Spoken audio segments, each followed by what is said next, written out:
Dear friends, आप देख रहे हैं अकाउंटेंसी का सेट नंबर 2 और इससे पहले सेट 1 हमने अपलोड कर दिया है। अगर उसकी पीडीएफ चाहिए तो इस वीडियो को ध्यान से देख लेना। इस वीडियो में आपको सेट 1 के लिए पासवर्ड बता दिया जाएगा। उसकी पीडीएफ उसी वीडियो के डिस्क्रिप्शन बॉक्स में आपको सबसे नीचे मिल जाएगी।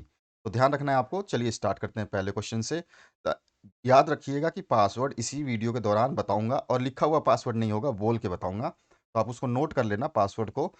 और सेट 1 का पीडीएफ अकाउंटेंसी का डाउनलोड कर सकते हैं अकाउंटेंसी के ही वीडियो से। जो सेट नंबर 1 का वीडियो है उसको उसके डिस्क्रिप्शन बॉक्स में जाना है और वहाँ पे हमने पीडीएफ दे दिया है आपको। तो उस पीडीएफ को डाउनलोड करने के लिए एक पासवर्ड चाहिए। पासवर्ड मैं इसी वीडियो के दौरान बताऊंगा। ये इंग्लिश मीडियम और हिंदी मीडियम दोनों के लिए है। तो सबसे पहला क्वेश्चन है, एक स्वाधिकार किस प्रकार की संपत्ति का उदाहरण है? यानी पेटेंट राइट है तो ये होती है अमूर्त संपत्ति यानी इनटेंजिबल एसेट्स की जो है एग्जाम्पल। उसके बाद दूसरा जो क्वेश्चन इसमें पूछा गया है, अनुसूची 3 भाग 1 के अनुसार एक कंपनी के स्थिति विवरण में बंधक ऋण को किस प्रकार प्रदर्शित करेंगे? तो उसको दीर्घकालीन उधार के टर्म में जो है हम उसको व्यवस्थित करेंगे या प्रदर्शित करेंगे। लॉन्ग टर्म बोरोइंग्स बोलते हैं इसको। तीसरा जो क्वेश्चन है, वित्तीय विवरण के विश्लेषण से आप क्या समझते हैं? तो वित्तीय विश्लेषण एक फर्म की वित्तीय दृढ़ता, सुदृढ़ता एवं कमजोरियों को पहचानने का एक प्रक्रम है जिसमें तुलन पत्र तथा लाभ व हानि विवरण की मदों के बीच उचित संबंधों को देखा जाता है। यानी कि फाइनेंशियल स्टेटमेंट क्या होता है, अंडरस्टैंड करवाता है हमारे को कि जो ऑपरेशंस हमारे को एक फर्म के लिए करने हैं वो क्या सही है या गलत है, उसमें कोई कमी है या खामियां हैं तो हमें पता चल जाती है। ठीक है, तो वित्तीय विश्लेषण इसलिए बहुत ज़रूरी है कि हमारी लाभ हानि कैसी हो रही है सब कुछ पता चल जाएगा। हमारा जो व्यापार है वो कैसा जाने वाला है आगे टर्म में या फिर कैसा गया हुआ है इस टर्म में। ठीक है, इसके बाद चौथा जो क्वेश्चन है, समान आकार का लाभ हानि वितरण बनाते समय किसे आधार मानकर इसे 100 में व्यक्त किया जाता है? तो इसे संचालन से राजस्व यानी कि आपका शुद्ध बिक्री, revenue from operations net sales इसको बोलते हैं हम। तो इसमें इसको व्यक्त किया जाता है। ठीक है, अगला जो क्वेश्चन है इसमें पूछा गया है, ऋण समता अनुपात का सूत्र बताना है। डेप्ट इक्विटी रेशियो जो होती है ये होती है आपका डेप्ट अपॉन में इक्विटी यानी कि ऋण अपॉन में समता। सीधी सीधी बात है, बाकी इसके फॉर्मूले आप किसी तरह से भी बोल सकते हो। ठीक है, तो सिंपल है, डेप्ट अपॉन इक्विटी लिखें या लॉन्ग टर्म डेप्ट अपॉन में इक्विटी लिखें या फिर आप ऋण अपॉन समता, ऋण मतलब डेप्ट और समता मतलब इक्विटी। तो आपका इस तरह से आप लिख सकते हो, इसका सूत्र बिल्कुल सही है, कोई दिक्कत नहीं है आपको। इसमें नेक्स्ट जो है 6 नंबर क्वेश्चन, ध्यान रखना है कि मैं पासवर्ड इसी वीडियो के दौरान बताने वाला हूँ सेट नंबर 1 अकाउंटेंसी का, इसलिए वीडियो को स्किप ना करें, ध्यान से सुन लें। सामान्यतः किस अनुपात की गणना के समय, गणना समय जो है गुणा में की जाती है, मतलब गणना समय में की जाती है, ये आपको बताना है। तो एक्टिविटी रेशियो है, टर्नओवर रेशियो है, परफॉर्मेंस रेशियो, एक ही बात है। तो इन सभी को जो है हम क्या करते हैं, टाइम रेशियो में जो है इसको कैलकुलेट किया जाता है, गतिविधि अनुपात, कारोबार या प्रदर्शन अनुपात को। उसके बाद में सातवां जो क्वेश्चन है इसमें है, रोकड़ तुल्य से आप क्या समझते हैं? What do you mean by cash equivalents? तो ये आपका सेट नंबर 1 में भी ये क्वेश्चन आया था और मैंने वहाँ पे भी आपको सॉल्व करवाया था। रोकड़ समतुल्य ना हाथ में नकदी का कुल मूल्य है जिसमें नकदी के समान मदे शामिल है और नगद और रोकड़ समतुल्य चालू खा संपत्ति होना चाहिए। ठीक है, एक कंपनी के संयुक्त नगद या रोकड़ समतुल्य हमेशा बैलेंस शीट की शीर्ष पंक्ति में दिखाए जाते हैं क्योंकि ये संपत्तियां कैसी होती हैं, तरल होती हैं। ठीक है, यहाँ पे मैंने इंग्लिश वालों के लिए लिखा हुआ है। और आपका जो पासवर्ड है उसको कमेंट सेक्शन में कमेंट ना करे, कोई भी स्टूडेंट किसी भी पासवर्ड को कमेंट सेक्शन में कभी भी कमेंट ना करे, अन्यथा वो पासवर्ड रिमूव तो कर देंगे, साथ ही साथ आपका जो पीडीएफ है वो भी नहीं डाला जाएगा और जो डाले गए पीडीएफ है उसकी लिंक भी रिमूव कर दी जाएगी। तो आप इतने समझदार हैं कि आप देखिए, अपने पासवर्ड को नोट करिए, उस पीडीएफ को डाउनलोड करिए, प्रिंट आउट कराइए, लेकिन कमेंट सेक्शन में पासवर्ड कमेंट ना करें। नहीं तो उससे फ़ायदा नहीं होगा, आप लोगों का नुकसान हो जाएगा। सीधे सीधे वो पीडीएफ रिमूव कर दी जाएगी और आने वाले वीडियोज़ की पीडीएफ नहीं दी जाएगी। तो आपके ऊपर डिपेंड है आप क्या करना चाहते हैं। 8वां क्वेश्चन है, आदर्श वित्तीय विवरण की 3 विशेषताओं को बताइए। तो आदर्श वित्तीय विवरण की बहुत सारी विशेषताएँ हैं, 12-13 विशेषताएँ हैं। हमें कोई भी 3 अच्छी विशेषताएँ बतानी है। तो ये देखिए, इसमें विशेषता में पूर्णता होनी चाहिए, प्रासंगिक होनी चाहिए, बोधगम्यता होनी चाहिए, यथार्थता पर निर्धारित होना चाहिए, तथ्यात्मकता होनी चाहिए। सभी चीज़ों को एक-एक लाइन में हमने एक्सप्लेन कर दी है। आप इनको आराम से नोट कर सकते हैं। कुछ भी ऐसा नहीं है कि मैं आपको समझाऊँ और आपको समझ में ना आए। आप खुद भी पढ़ोगे ना ऑटोमेटिकली समझ में आ जाएगा, कुछ भी नहीं है।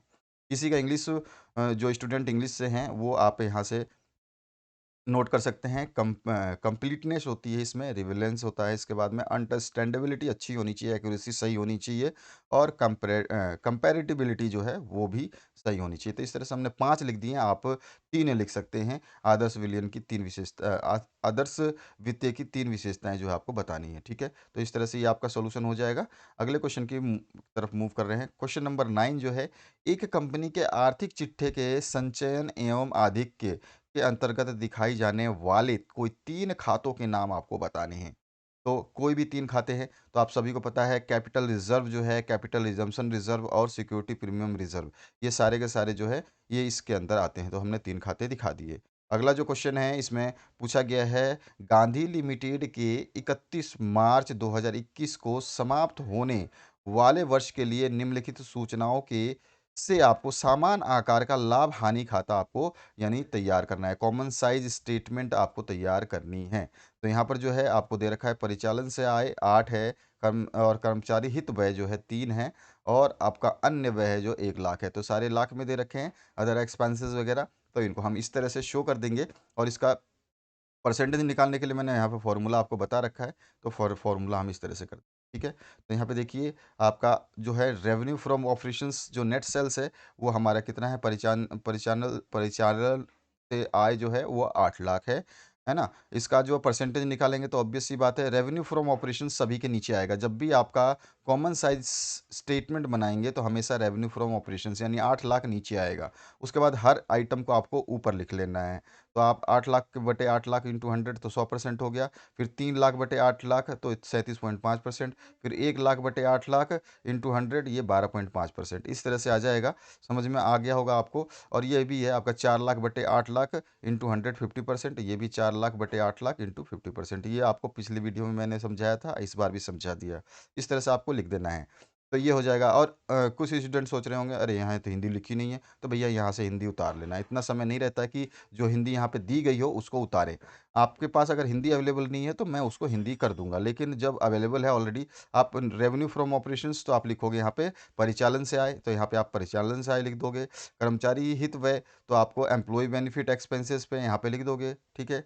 और यहाँ पे व्यय लिख दोगे, केवल एक्सपेंसेस की जगह क्या लिख दोगे, व्यय लिख दोगे। अदर एक्सपेंसेस अन्य व्यय यहाँ पे हिंदी में लिख दोगे। समझ में आ गया होगा, हिंदी में यहाँ पे दिए गए हैं तीनों व्यय को, यहाँ पे तीनों चीज़ों को यहाँ पे आप हिंदी में लिख दोगे, ठीक है? क्लियर हो जाएगा आपका आसानी से। ये फॉर्मूला यूज़ करना है, फॉर्मूले को हिंदी में मैंने व्यक्त कर दिया है। अ, और आसानी से आप यहाँ से इस तरह से ही मैंने लास्ट वीडियो में बताया था आपको कि फॉर्मूला इस तरह का लगाते हैं और हम परसेंटेज निकालते हैं। इसके बाद 11 नंबर जो क्वेश्चन है इसमें से बोल रहा है, निम्न से चालू अनुपात की गणना करिए। यहाँ पे कार्यशील पूंजी व्यापारिक दे और अन्य चालू दायित्व यानी अदर लायबिलिटीज दे रखी है, करंट लायबिलिटीज आपको सभी का अमाउंट दे रखा है। तो चालू अनुपात निकालने के लिए हमें पता है चालू संपत्ति अपन चालू दायित्व होता है, यानी कि करंट एसेट जो होगा हमारा और करंट लायबिलिटीज होगी। तो ये फॉर्मूला होता है। करंट एसेट्स देखें तो हमारे पास कितने हैं करंट एसेट्स, तो करंट पहले तो हमें करना क्या है कि सबसे पहले इसको निकालने के लिए यहाँ पे देखोगे तो एक लाइन में निकल गया, लेकिन इसकी वर्किंग नोट निकालनी पड़ेगी, करंट एसेट वगैरह सब निकालने पड़ेंगे ना। तो हमें क्या करना है, हम जानते हैं कार्यशील पूंजी यानी कि वर्किंग कैपिटल का फॉर्मूला जो होता है वो होता है कुल संपत्ति यानी कि आपका करंट एसेट। सी ए मतलब करंट एसेट, ठीक है? मैंने छोटे शॉर्ट फॉर्म में लिखा है, समय कम होता है इसमें, ज़्यादा लिख नहीं पाते, टाइम लगता है उसमें। चालू संपत्ति यानी करंट एसेट माइनस चालू दायित्व यानी कि करंट लायबिलिटीज़, ठीक है? और हमें चालू संपत्ति निकालनी है क्योंकि करंट एसेट्स हमारे पास नहीं है। और हमारे पास क्या दिया हुआ है, वर्किंग कैपिटल वो यानी कार्यशील पूंजी दे रखी है इस क्वेश्चन के अंदर। देखो यहाँ पे कार्यशील पूंजी जो है आपको दे रखी है, तो कार्यशील पूंजी ले लिया। और हमें निकालना है ये सी ए क्या है आपका करंट एसेट यानी चालू संपत्ति निकालना है। तो चालू संपत्ति ऐसे ही रख लिया। और हमारे पास चालू दायित्व कौन कौन से दे रखे हैं, 8 और 2 दे रखे हैं, ये रहे दोनों दायित्व, ठीक है? यहाँ पर तो यहाँ पे ये दोनों दायित्वों को ले लिया हमने, दायित्वों को ऐड किया, 10 हो गया। और सी ए माइनस 10 और यहाँ पे 20 है। और इसको हम सी ए निकालेंगे तो 10 उधर चला जाएगा, मैथमेटिक्स यूज़ कर रहे हैं अब यहाँ पे। और यहाँ पर हमारे पास सी ए जो है यानी चालू संपत्ति हमारे पास 30 आ गई, ठीक है? 30 आ गई। और चालू दायित्व जो है मैंने अभी बताया आपको कितनी होती है, तो यहाँ पर व्यापारिक देय यानी ट्रेड पेबल्स, ये रहा ट्रेड पेबल्स प्लस में आपका अन्य चालू दायित्व, ठीक है। तो ट्रेड पेबल्स प्लस में अन्य चालू दायित्व, तो ये हो गया हमारा सीएल। सीएल हमने अभी भी यहाँ पे नोट किया है, देखो सीएल दोनों को मिला के लिखा है, यहाँ पे भी दोनों मैंने अलग से इसलिए लिखा है ताकि समझ में आ जाए। तो चालू दायित्व 10 आ गया, तो वही 10 यहाँ पे आ गया, समझ में आ गया ना। चाहे तो आप इसको पहले लिख सकते थे ऊपर, तो उसमें कोई फर्क नहीं पड़ता, आप कहीं भी मेंशन जरूर करें। फिर आ गया, अब हमारे पास दोनों चीज़ें आ गई, दोनों चीज़ों को यहाँ पे रखेंगे फॉर्मूले में, और यहाँ पे 3 टाइम्स यानी 3 गुना जो है हमारा चालू अनुपात आ जाएगा, करंट रेशियो आ जाएगा। क्लियर हुआ। नेक्स्ट जो है लाभदायकता अनुपात क्या है, स्पष्ट करें। लाभदायकता अनुपात अथवा आय अनुपात, प्रॉफिटेबिलिटी रेशियो और इनकम रेशियो, प्रत्येक संस्था का मुख्य उद्देश्य लाभ कमाना होता है और विनियोजित पूंजी और व्यवसाय के जोखिम की तुलना में लाभ का पर्याप्त है। यानी कि जो बोल रहा है कि विनियोजित पूंजी है और आपका जो है व्यवसाय के जोखिम, इसकी तुलना में जो है लाभ जो है वो पर्याप्त है। एक व्यावसायिक संस्था द्वारा अपने उपलब्ध साधनों से या के अधिकतम प्रयोग से अधिकतम लाभ अर्जित करने की क्षमता को ही लाभप्रदता कहते हैं। लाभप्रदता अनुपात संस्था को लाभार्जन क्षमता की जो है माप करता है। संस्था की क्या करता है वो, लाभार्जन यानी प्रॉफिट, उसका प्रॉफिटेबिलिटी रेशियो को मापता है, ठीक है। तो इसी को हमने यहाँ पे भी लिखा है, इंग्लिश मीडियम के बच्चे यहाँ से नोट कर सकते हैं। अगला जो 13 नंबर क्वेश्चन है, निम्नलिखित वित्तीय क्रियाओं से रोकड़ प्रवाह की गणना करिए। तो हमारे पास 31/3/2020 का है और 31/3/2021 का है, ठीक है। ये ध्यान रखना है, डेट वाला कभी मिस्टेक कर दो आप, डेट जरूर ध्यान रखना है ना। तो हमें है समता पूंजी दे रखे हैं, इक्विटी शेयर या कैपिटल, प्रेफरेंस शेयर कैपिटल और डेबेंचर्स दे रखे हैं। हमारे को कैश फ्लो स्टेटमेंट दिखाना है, रोकड़ प्रवाह की गणना करनी है। तो हम जो है इसको आसानी से दिखा सकते हैं। कुछ वर्किंग नोट जो हमें करने होंगे। सबसे पहला, शेयर जारी करने से नगद जो आय होगा, cash proceeds from issue of shares, ठीक है, ये वाला। तो हमारा जो आ जाएगा ये, इसको निकाल लेंगे। क्लियर हुआ। और एक आपका जो है ये दूसरा आ जाएगा। इसमें से मैंने निकाला तो सही, लेकिन यहाँ पे इक्वल्स टू करके लिखा नहीं, तो इसको इक्वल्स टू करके लिख लेना, ठीक है। यहाँ पे इक्वल्स टू लगा करके 6 में से 5 गया तो 1 बच जाएगा। यहाँ पे जैसे ये बराबर करके लिखे ना, तो बाकी ये डिबेंचर जारी करने से नगद आए 150 माइनस 150, और आपका पूर्व अधिकार अंश पूर्व अधिकार अंश पूंजी का मोचन मोचन जो है वो 2 माइनस 1.5 50।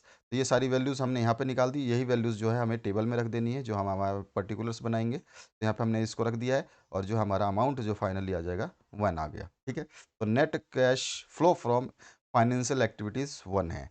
तो ये हमारा हो गया इस क्वेश्चन का आंसर। वर्किंग नोट जरूर लिखेंगे, नहीं तो आपका जो है नंबर काट लिया जाएगा। बहुत बड़ी बात होती है वर्किंग नोट लिखना, ठीक है। तो ये आप इस तरह से बना लोगे। ध्यान रखना है कि पीडीएफ का पासवर्ड मैं इसी वीडियो के दौरान बताने वाला हूँ।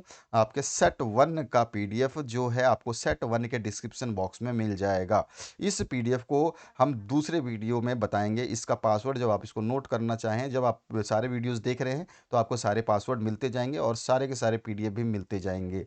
थोड़ा सा सब्र रखना होगा, थोड़ा समय रखना पड़ेगा, आपके पास पूरा का पूरा प्रिंटेबल जो है आप देख रहे हैं ऐसा आंसर पूरा मिलेगा। अच्छा, यहाँ पे विनियोजित क्रियाओं से रोकड़ के कौन कौन से स्रोत एवं एवं प्रयोग है, तो हमें जो है सोर्स लिख देना है और यूजेस लिख देना है, ठीक है। सोर्स जो होता है हमारा इनफ्लो होता है, और यूजेस जो है हमारा आउटफ्लो होते हैं, ठीक है। अब सोर्सेज में आपका proceed from sales of tangible fix assets आ गया है। इसको मैंने हिंदी में लिखा है, इंग्लिश वाले बच्चे यहाँ से नोट कर लेंगे। हिंदी वाले कुछ बच्चे को परेशानी होती है तो यहाँ से। मूर्त अचल संपत्तियों के निर्गमन से प्राप्त आय हो गया, निवेशों के निर्गमन से प्राप्त आय हो गया, जिसको गैर चालू में आता है ये। अमूर्त संपत्ति के निर्गमन से प्राप्त आय हो गया, और आपका स्रोत की बात कर रहे हैं, स्रोत हमें बताने हैं ना। और प्राप्त ब्याज और लाभांश केवल गैर वित्तीय कंपनियों के लिए होता है, और किराए से आय जो ये सारे स्रोत में आ गए। और प्रयोग की बात करें तो मूर्त अचल संपत्तियों की खरीद, निवेश से खरीद, और आपका अमूर्त संपत्ति की खरीद जो है, इस तरह से ये ख्याति जैसा होता है, गुडविल जैसा होता है। तो ये आपके प्रयोग हो गए। तो ये आंसर हमारा हो गया। अगला जो क्वेश्चन है, दीर्घ उत्तरीय प्रश्न जो आगे हैं, तो इसमें जो है पहला क्वेश्चन, निम्न से सकल लाभ की रकम को निर्धारित करना है, ठीक है। तो हमारे पास 25% अबव कोस्ट दे रखा है, ठीक है, ये ध्यान रखना है। तो सबसे पहले हमारे को ये पता होना चाहिए कि जो पूछ रहा है ये क्या पूछ रहा है, लाभ, सकल लाभ जो हो गया हमारा। तो इसको निकालने के लिए सबसे पहले हमें क्या करना पड़ेगा, यहाँ पे इन्वेंट्री टर्न ओवर रेशियो, यानी कि इन्वेंट्री आवर्त अनुपात, यहाँ पे लिखा हुआ है इन्वेंट्री आवर्त अनुपात जो है 5 टाइम्स दे रखा है, ठीक है। तो इसको हम ले लेंगे। तो यहाँ पे देखिए इसका फॉर्मूला, इन्वेंट्री टर्न ओवर अनुपात रेशियो जो होता है, ये होता है कॉस्ट ऑफ गुड सोल्ड, यानी कि जो माल बेचा गया अपॉन में इन्वेंट्री, एवरेज इन्वेंट्री। तो हमारे को देखिए एवरेज इन्वेंट्री तो हमारे पास ऑलरेडी दे रखा है उसने, ठीक है? और इन्वेंट्री टर्नओवर रेशियो भी दे रखा है। हमारे को दिया क्या नहीं है, तो हमारे को कॉस्ट ऑफ गुड्स सोल्ड नहीं दिया हुआ है।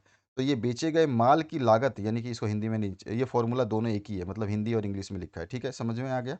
तो इन्वेंट्री आवर्त अनुपात निकालने के लिए हमें दिया गया है हमारे को ये चीज़, और औसत इन्वेंट्री दी गई है। हमारे पास बेचे गए माल की लागत निकालनी है, तब जाके हम जो है सकल लाभ निकाल पाएँगे। तो हमारे पास इन्वेंट्री की वैल्यू जो है 5% लिखी, 5 टाइम्स लिखी है, तो 5 टाइम्स यहाँ से ले लिया। हमारे पास औसत 50 है, तो 50 हमने औसत ले लिया। अब हम बेचे गए माल को निकाल लेंगे, तो ये क्रॉस मल्टीप्लाई होके 25 हो जाएगा। तो ये हमारे पास 2,50,000 जो है बेचे गए माल की लागत आ गई, यानी कि कॉस्ट ऑफ गुड सोल्ड्स आ गया, डी एस आ गया, ठीक है? तो ये कॉस्ट ऑफ गुड सोल्ड हमारे पास 2,50,000 आ गया। अब सकल लाभ यानी ग्रॉस प्रॉफिट हमें निकालना है। ग्रॉस प्रॉफिट होता है बेचे गए माल की लागत इंटू में परिचालन से आय। तो हमारे पास बेचे गए माल की लागत अभी निकाली 2,50,000, तो यहाँ पे लिख लिया। और परिचालन से आय हमको 25% जो है क्वेश्चन में ही दे रखा है, ठीक है? तो ये 25% है, तो परसेंटेज में दे रखा है, तो इसको परसेंटेज हटाएंगे तो 100 लग जाएगा। ये तो समझ में आ गया। मल्टीप्लाई करेंगे, इंटू करेंगे, 62,500 रुपये जो है इसका आंसर आ जाएगा, ग्रॉस प्रॉफिट यानी सकल लाभ का, ठीक है?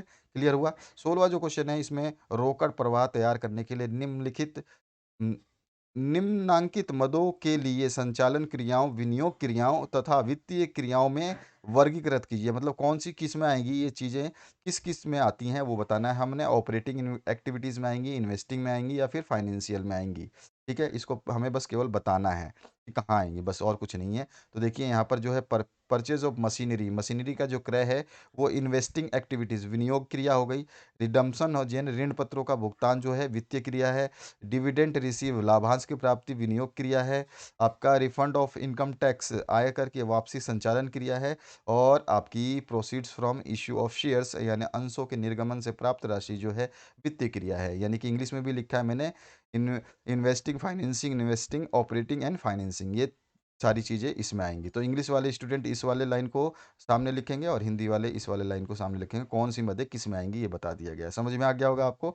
अगला जो क्वेश्चन है 17 नंबर, निम्नलिखित से आपको अप्रत्यक्ष विधि से एक्स का संचालन क्रियाओं से रोकड़ प्रवाह की गणना करनी है। आपको 31/3 और 2021 और 2020 की डाटास दे रखी हैं। डाटा हमारे पास सारी की सारी डाटा अवेलेबल है, टोटल डाटा अवेलेबल है, कोई दिक्कत नहीं है। कैश फ्लो स्टेटमेंट हमें निकालनी है, तो आसान से निकाल सकते हैं। मिस्टर एक्स का है ये, तो मिस्टर एक्स का निकाल देते हैं। तो देखिए पर्टिकुलर्स जो है आपका ये आ गया, net profit during the year आ गया, ट्रांसफर टू जनरल रिजर्व हो गया, प्रोविजन फॉर टैक्स हो गया। इस तरह से ये जो लाइन लिखी है और ये सारी की सारी वैल्यूज़ हमने यहाँ पे लिखी हैं। अब मैं बताता हूँ ये वैल्यूज़ कैसे निकाला है, कहाँ से आएगी, इसको वर्किंग नोट में शो कर दूंगा ताकि जो इंग्लिश और हिंदी मीडियम के स्टूडेंट हैं उनको तकलीफ ना हो। तो सबसे पहले आप ये टेबल देख लिया आपने, यहाँ तक टेबल देख लिया, उतार लिया होगा। इसका नीचे का ये बात पार्ट बचा हुआ है, गुडविल रिटर्न ऑफ इतना आ गया, ठीक है? अब इसको जो है यही पूरी पंक्तियां जो है, net profit during the year, transfer to general reserve, provisional tax,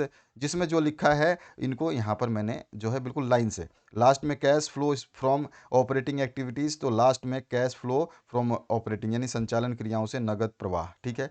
ये इसका हिंदी है। तो पहले का हिंदी से लेकर के इस पहले हिंदी में लिखा है, तो इंग्लिश वाले स्टूडेंट और हिंदी वाले स्टूडेंट एक ही लाइन देखेंगे। यहाँ पर जो है, यहाँ पे 5 आया, तो देखिए 5 पहला आ गया, ठीक है?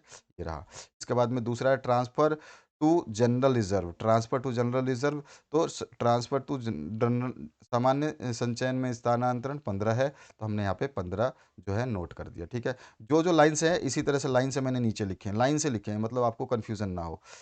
फिर उसके बाद में आपका प्रोविज़न टैक्स, इसको हमने छोड़ दिया और इसमें आ जाएगा ये, तो प्रोविज़न टैक्स ये वाला इधर आ जाएगा। तो ये आपका प्रोविज़न टैक्स जो है ये आपका यहाँ से इसको छोड़ दिया क्योंकि इसमें है नहीं वैल्यू, हमें तो यहाँ पे दिखानी है। तो ये मैंने केवल आपको हिंदी में ट्रांसलेट के लिए लिखा है, नहीं तो इसको लिखने की मेरे को ज़रूरत नहीं थी, इसको मिटा सकता हूँ मैं, ठीक है? लेकिन मैंने आपको केवल ये बताया कि ये सारी चीज़ें जो लिखी है ना, इसको मैंने यहाँ पे हिंदी में लिखा है। जो हिंदी के स्टूडेंट है ना, वो इस टेबल को इस टेबल में से ये पूरा इंग्लिश वाला हटा करके और ये सारा हिंदी में लिख देंगे, बस इतना ही है। ये वैल्यू नहीं लिखनी है, ये सीधा सीधा हिंदी, और ये वर्किंग नोट में आ जाएगा। ये सारा चीज़ वर्किंग नोट में आप डालोगे, तो वर्किंग नोट में जो चीज़ मिलती है वही तो हम टेबल में डालते हैं ना।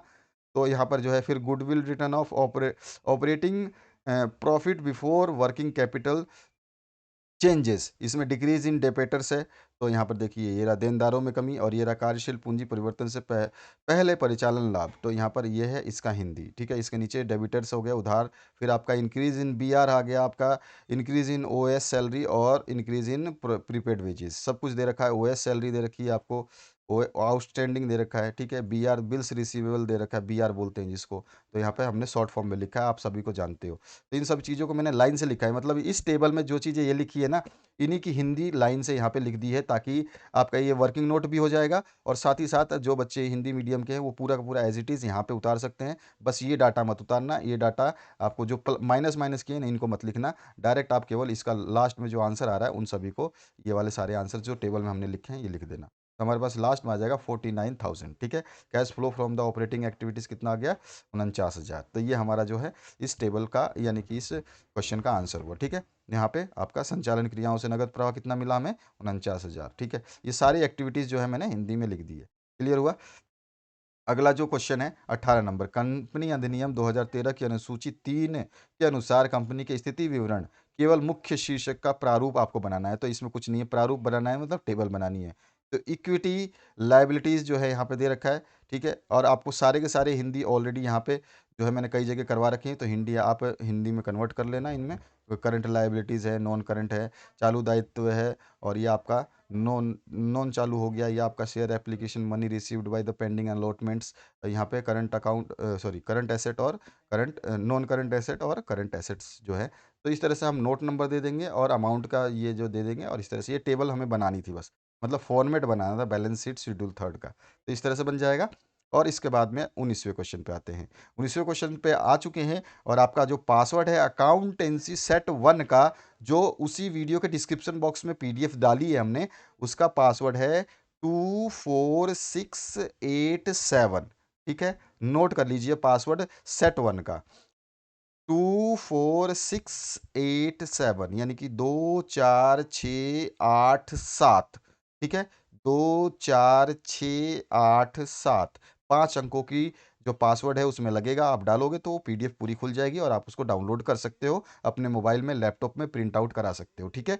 और अब हमारा 19 नंबर अंतिम जो क्वेश्चन है उसकी बात करते हैं। याद रखना है कमेंट को पासवर्ड को कमेंट नहीं करना है, बाकी आप लोग लाइक शेयर सब्सक्राइब करें ताकि हम आपके सॉल्यूशंस जल्द से जल्द बना पाएँ। तो यहाँ पर जो है 19 नंबर, अग्रलिखित विवरण से तुलनात्मक आय विवरण आपको बताना है। तो यहाँ पर देखिए आपको सब कुछ दे रखा है। तो देखिए यहाँ पे एक चीज़ बस बता देता हूँ, अन्य आय जो है आपका इसका कितना है 20% है, और आपका अन्य आय दूसरा जो 2020 में है वो इसका 10% है, और दूसरा व्यय जो है प्रचालन क्रियाओं से वो आपका कितना है, इस अमाउंट का 50% है, और यहाँ पर जो है 2020 में इस अमाउंट का वो 40% है। तो इनको निकाल लेते हैं, सबसे पहले नीचे चलते हैं। वर्किंग नोट्स में जो है अन्य आय कितना है, तो 50,000 का 40%, ठीक है। तो ये हमारे सॉरी 50,000 आएगा, और वो आएगा 5 लाख का 40%, तो 50,000 तो हमारा अन्य आय आ गया, अदर इनकम। और यहाँ पे 10 लाख का 20%, तो ये आ गया हमारे पास 2 लाख 31 2021 का और 2020।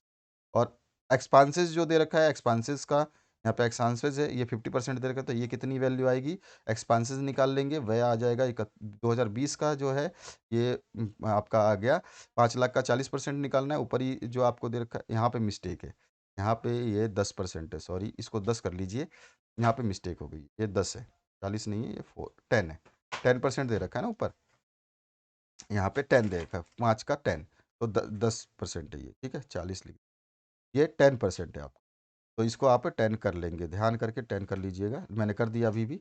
तो ये आपका 10% है, तो 10% इसका हो जाएगा, और ये इसका 20% है, तो 20% इसका हो गया, ठीक है। और यहाँ पे एक्सपेंसेस है तो 2020 का, तो यहाँ पे इसका 40% है, ये 2 लाख आ गया, और इसका ये 50% है, 5 लाख आ गया, ठीक है। वह निकाल लिया हमने, परसेंटेज दे रखी, अमाउंट दे रखा था।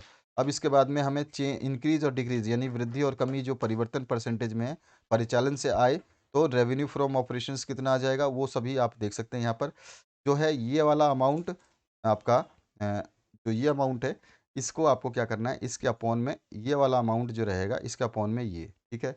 इसी तरह से इसके अपॉन में ये, फिर इसके बाद में इसके अपॉन में ये वाला अमाउंट, और फिर इसके अपॉन में ये वाला अमाउंट, इसी तरह से इसके अपॉन में ये वाला अमाउंट करते जाएंगे और इंटू 100 करते जाएंगे। देखो यहाँ पे सी जो है, सी इंटू 100, सी ये है सारा, सी इंटू 100 अपॉन में ए, ये रहा, ये फॉर्मूले में लिखा है, यहाँ पर आपको बताया भी गया, ठीक है। तो यहाँ पे ये परसेंटेज आ गए, सारे के सारे परसेंटेज आ गए, ये फॉर्मूले में लिखा गया है, टेबल में भी बता रखा है ए बी सी क्या है।